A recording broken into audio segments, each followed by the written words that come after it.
question 7. Hassan buy two kind of cloth material from school uniform. Shirt material that cost him ₹50. जो shirt material की जो cost है वो ₹50 है और ट्राउजर मटेरियल की कॉस्ट यहाँ पर हमें ₹90 दी गई है। ओके, तो जो हसन है वो शर्ट मटेरियल और ट्राउजर मटेरियल लाता है और दोनों की कॉस्ट अलग अलग है। For every 3 meters of shirt material, he buys 2 meter of the trouser material. ये बहुत वेरी मोस्ट इंपॉर्टेंट पॉइंट है। वो जब 3 मीटर का शर्ट मटेरियल लाता है तब वो 2 मीटर का ट्राउजर मटेरियल लाता है। Okay, he sell his material at 12% and 10% profit respectively. तो वो जो मटेरियल्स लाता है उसे 12% एंड 10% प्रॉफिट रिस्पेक्टिवली वो सेल करता है। 12% जो है वो पहले शर्ट मटेरियल के लिए है और जो 10% प्रॉफिट है वो यहाँ पर दूसरा ट्राउजर मटेरियल के लिए है। आगे, his total sale is 36,600 rupees का टोटल सेल उसका है। How much trouser material did he buy, उसने कितने रुपीस का ट्राउजर मटेरियल बाय किया है वो यहाँ पर हमें फाइंड करना है। तो ये सब भी आपके लिए मोस्ट इंपॉर्टेंट है, थोड़ा टफ है लेकिन हम यहाँ पर उसे इजी करने की कोशिश करते हैं। तो चलो यहाँ पर हम देखते हैं, पहले तो कहाँ से स्टार्ट करना है। For every 3 metre of shirt material he buy 2 metres of trouser material. तो चलो let the length of trouser material is, trouser material यहाँ पर 2x है। Okay, and the length of shirt material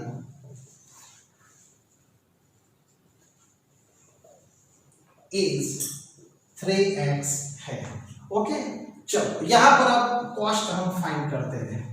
cost of trouser,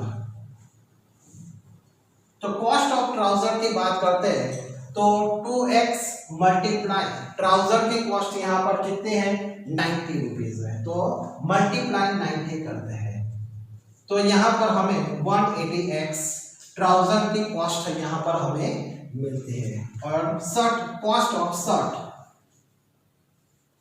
is equal to 3x multiply उसकी ₹50 cost है, तो ₹150 cost जो है 150x कॉस्ट जो है वो उसे शर्ट के यहाँ पर मिलते हैं। आगे, यहाँ पर वो सेल जब मटेरियल करता है तब उसे 12% एंड 10% प्रॉफिट पे वो सेल करता है। तो ये जो हमें 180x ट्राउजर का वैल्यू जो यहाँ पर हमें मिलती है वो कॉस्ट प्राइस है। ओके, यानी कि सीपी है और जो शर्ट है उसका सीपी यहाँ पर 150x है, यानी कि यहाँ पर अब हमें एसपी फाइंड करना है। तो चलो पहले तो यहाँ पर हम देख लेते हैं profit of trouser is equal to profit of trouser. तो ट्राउजर यहाँ पर सेकंड नंबर पर है इसलिए 10% है, तो 10% ऑफ 180x, तो 10 मल्टीप्लाई ऑफ यानी मल्टीप्लिकेशन 180x और परसेंटेज जब दिए जाते हैं तब उसे 100 से डिवाइड करना होता है। तो यहाँ पर हम देख सकते हैं 2 जीरो कट हो जाते हैं तो 18x उसे प्रॉफिट मिलता है। कितना प्रॉफिट मिलता है 18x। तो उसकी सेलिंग प्राइस क्या होती है, तो selling price is equal to CP plus profit, यानी कि सीपी यहां पर 180x है प्लस प्रॉफिट 18x है, इसलिए 198x उसे यहाँ पर सेलिंग प्राइस उसकी मिलती है, किसकी? ट्राउजर की। उसी तरह यहाँ पर हम प्रॉफिट ऑफ शर्ट फाइंड करते हैं, तो इज इक्वल टू, तो प्रॉफिट ऑफ शर्ट यहां पर हम देखते हैं तो 12% ऑफ 150x, तो 12 मल्टीप्लाई 150x अपॉन परसेंटेज के परसेंटेज दिए जाते हैं, तब उसे हमें 100 में कन्वर्ट करने होते हैं। तो 0 0 कट, 5 2 जा 10, 5 3 जा 15, 2 6 जा 12, तो 6 3 जा 18। तो यहाँ पर भी हमें 18x, यहाँ पर भी हमें शर्ट में भी प्रॉफिट होता है। तो SP is equal to CP plus profit is equal to CP यहाँ पर 150x है और प्रॉफिट 18x है, तो 168x रुपीज शर्ट के पीछे उसे प्रॉफिट मिलता है। तो टोटल उसका सेलिंग प्राइस कितना होता है? तो total SP is equal to, total SP जो है यहाँ पर 198x उसे ट्राउजर में मिलते हैं और 168x उसे शर्ट में यहाँ पर सेलिंग प्राइस मिलती है। तो टोटल हम देखते हैं तो 366x यहाँ पर हमें टोटल सेलिंग प्राइस मिलते हैं। यहाँ पर हमें टोटल SP जो है 366x मिलते हैं और यहाँ हमारे पास टोटल सेल की जो वैल्यू है वो 36,600 रुपीज है। तो इससे यहाँ पर हमें x की वैल्यू यहाँ पर मिल जाएगी, क्योंकि दोनों इक्वल है। ये जो वैल्यू है वो भी SP की है और यहाँ पर जो वैल्यू दी गई है वो भी SP की है, जिससे हमें x की वैल्यू यहाँ पर मिल जाएगी। तो चलो यहाँ पर देखते हैं 366x is equal to 36,600. Therefore, x is equal to 36,600 upon 366. तो x is equal to, यहाँ पर 366 तो डिवाइड हो जाते हैं, तो 100 से डिवाइड हो जाते हैं, तो x is equal to यहाँ पर हमें 100 मिलते हैं। तो अब हमें यहाँ पर फाइंड क्या करना था? How much trouser material did he buy, उसने ट्राउजर मटेरियल कितना बाय किया था? तो ट्राउजर मटेरियल के यहाँ पर जो लेंथ थी वो लेंथ यहाँ पर 2x थी। तो चलो यहाँ पर लिखते हैं 10 the length of trouser material is equal to 2x, यानी कि 2 multiply 100 is equal to 200 metre. उसने 200 मीटर ट्राउजर मटेरियल उसने बाय किया होगा। नेक्स्ट क्वेश्चन 8 मोस्ट इंपॉर्टेंट है स्टैंडर्ड 8 के लिए। Half of a herd of deer are grazing in the field, यहाँ पर हर्ड का मतलब होता है group. Half of a group of deer are grazing in the field, कुछ डियर्स है जिसमें से हाफ डियर्स जो है वो फील्ड पर ग्रेजिंग कर रहे हैं, and 3/4 of the remaining are playing nearby, और 3/4 जो रिमेनिंग थे उसमें से वो डियर्स प्लेइंग कर रहे हैं। The rest 9 are drinking water, और जो from the pot find the number of deer in herd. तो जो ग्रुप में हमें जो टोटल नंबर ऑफ डियर्स थे वो हमें यहाँ पर फाइंड करने हैं। Total number of deer in heard, यानी कि टोटल नंबर ऑफ डियर। तो चलो यहाँ पर हम देखते हैं, let the total number of deer is equal to x। Total number of deer यहाँ पर x है। Number of deer grazing in the field is equal to half। जो टोटल डियर्स हम है उसमें से हाफ डियर्स जो है वो ग्रेजिंग कर रहे हैं। And 3/4 of the remaining deer, ये बहुत मोस्ट इंपॉर्टेंट पॉइंट है, 3/4 of the remaining are playing nearby. जो रिमेनिंग रह गए, रिमेनिंग यानी कि यहां पर वो हमें फाइंड करने हैं, तो remaining deer is equal to, जो टोटल यहां पर डियर एक्स थे उनमें से हाफ जो डियर थे वो ग्रेजिंग कर रहे थे। तो रिमेनिंग कितने रहे, तो 1 में से हाफ डियर्स हम लेस कर देते हैं तो हमें हाफ यहाँ पर मिलता है। और यदि आपको वो प्रोसेस नहीं आता है तो यहाँ पर मैं आपको सिखा देता हूँ। यहाँ पर आपको क्रॉस मल्टीप्लिकेशन करना है। 2 1 जा 2 2x माइनस x अपॉन 2 1 जा 2। तो यहाँ पर देख सकते हैं 2x में से 1x यहाँ पर निकल जाता है तो x अपॉन 2 यहाँ पर हमें मिलता है। तो इस तरीके से भी आप x अपॉन 2 ला सकते हैं। तो रिमेनिंग डियर्स जो थे वो प्लेइंग कर रहे थे, रिमेनिंग यानी कि 3/4। तो चलो यहाँ पर number of deer are playing is equal to x upon 2 multiply 3/4। तो is equal to 3x upon 8। 3 multiply x 3x 4 2 8। तो 3x अपॉन 8 जो डियर्स थे वो यहाँ पर प्लेइंग कर रहे थे। और rest of the deer and number of deer are drinking water is equal to, यहाँ पर वो 9 डियर्स, जो रेस्ट 9 डियर्स थे वो ड्रिंकिंग वाटर कर रहे थे। तो यहाँ पर हम देख सकते हैं जो टोटल डियर्स थे उनमें से x अपॉन 2 ग्रेजिंग कर रहे थे, 3x अपॉन 8 यहाँ पर प्लेइंग कर रहे थे, और रेस्ट यानी कि 9 डियर्स यहाँ पर ड्रिंकिंग वाटर कर रहे थे।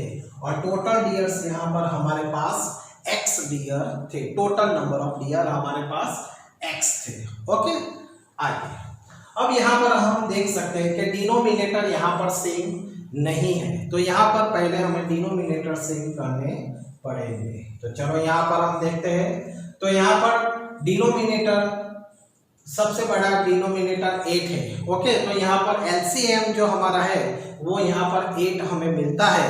तो इसके लिए हमें सबको 8 लाने हैं। तो 2 को 8 करने के लिए उसे 4 से मल्टीप्लाई करना पड़ता है। तो x अपॉन 2, चलो 4 से मल्टीप्लाई करते हैं। तो यहाँ पर तो 8 है ही, तो उसे 1 से मल्टीप्लाई करना है। 9 अपॉन 1, तो इसे 8 से हमें मल्टीप्लाई करना पड़ेगा, इज इक्वल टू x। इस और ही हमें एलसीएम निकालना है। तो चलो 4x अपॉन 8, 3x अपॉन 8, 9 8 जा 72 upon 8 is equal to x। तो यहाँ हमारा डिनोमिनेटर सभी का सेम हो जाता है। तो एडिशन है तो एडिशन, सब्सट्रैक्शन है तो सब्सट्रैक्शन यहाँ पर हमें करना होता है। तो चलो यहाँ पर हम देख लेते हैं 4x plus 3x 7x plus 72 upon 8 is equal to x। यहाँ पर 7x प्लस 72 के साथ 8 का जो है वो डिवीजन का रिलेशन है। तो डिवीजन है इज इक्वल टू की राइट साइड हम उसे ले जाते हैं, तो डिवीजन है तो मल्टीप्लिकेशन होता है। तो 7x प्लस 72 x मल्टीप्लाई 8, तो 7x plus 72 is equal to 8x। तो 7x को हम राइट साइड पर ले जाते हैं, तो 72 is equal to 8x minus 7x। तो हमें x इज इक्वल टू यहाँ पर 72 मिलते हैं। यानी कि यहाँ पर हमें टोटल नंबर ऑफ जो x है, टोटल नंबर ऑफ डियर यहाँ पर हमें 72 मिलते हैं। तो हमें आंसर लिखना है the number of deer in heard is 72। Next question 9। A grandfather is 10 times older than his granddaughter। तो ग्रैंड डॉटर से उसके ग्रैंडफादर जो है वो 10 टाइम्स है, तो जो छोटा है उसके लिए हमें यहाँ पर x एज्यूम करना होता है। तो ग्रैंड डॉटर यहाँ पर x है, तो उसके जो ग्रैंडफादर है वो 10 टाइम्स है, इसलिए 10x हो जाता है।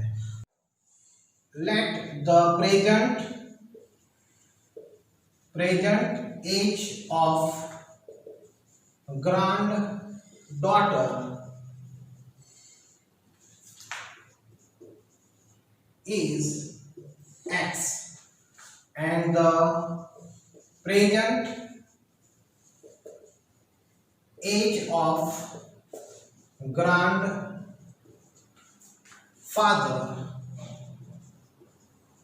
is 10 टाइम्स है, इसलिए 10x।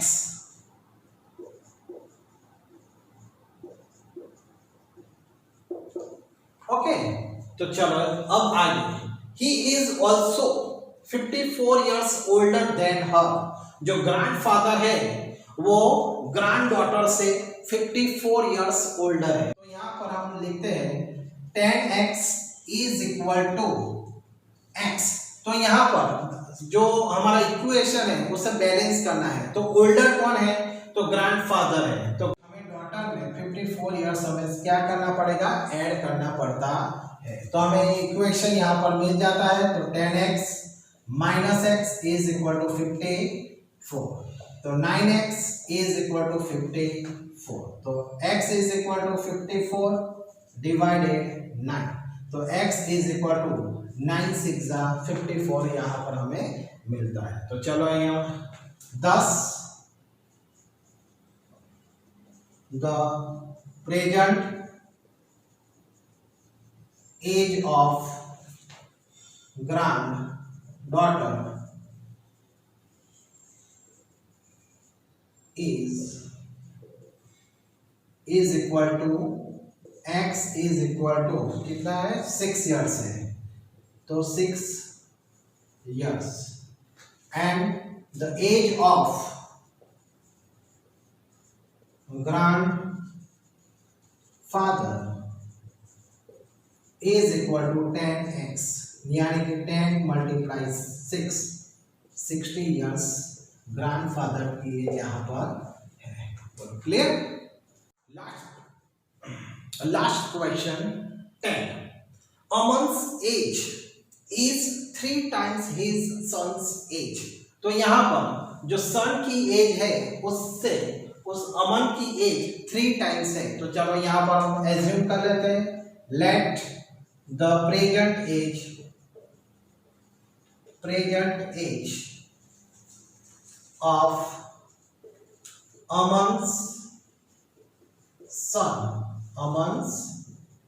son is equal to x and the present age of Aman is equal to 3 times है, इसलिए 3x यहाँ पर हमें मिलते हैं। तो Aman's age is 3 times his son's age 10 years ago। Most important point है 10 years ago। अभी तक हमने देखा 10 years now, तो now का मतलब है आफ्टर और ago का मतलब है बिफोर। तो 10 years बिफोर, एगो यानी कि बिफोर, तो बिफोर है इसलिए हमें लेस करनी है, जो एज है उससे हमें सो क्या करनी है, लेस करनी है। तो यहां पर हम देख सकते हैं अमन सन एंड अमन, तो अमन सन की एज x है, तो अमन की यहां पर 3x है। तो 10 years ago यानी कि minus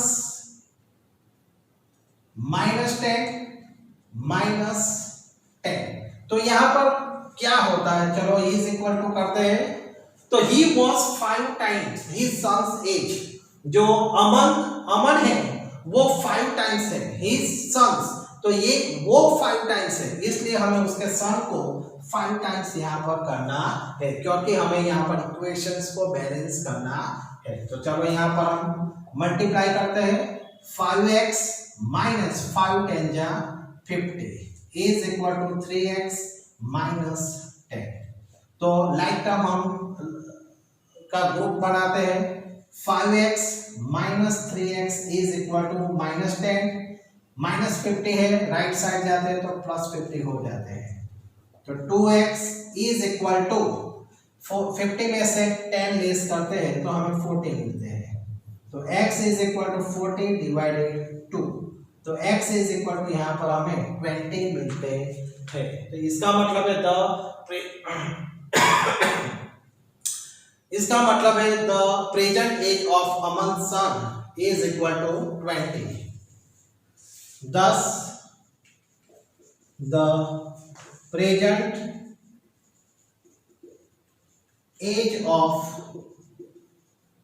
Aman's son is equal to x, x यानी कि 20 years, and the present age of Aman 3 times है, तो 3 मल्टीप्लाई 20 यानी कि 60 इयर्स अमन की एज यहाँ पर हमें मिलती है।